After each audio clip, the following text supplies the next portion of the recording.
சத்தியம் நீதான் சகலமும் நீதான் நித்தியம் என்னில் நிலைப்பவன் நீதான் அருணாச்சலா உனை நாடினேன் அருணாச்சலா உனை நாடினேன் சிவலீலை செய்யாமல் சிறு ஏனையாட்கொள்ள சிறிதேனும் தயவோடு அருள்வாயப்பா சிறிதேனும் தயவோடு அருள்வாயப்பா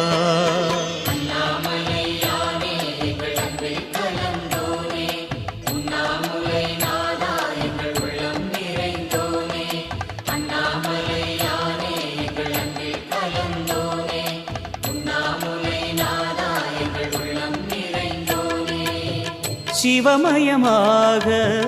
தெரிகிறதே சிந்தையில் சிவயோகம் வருகிறது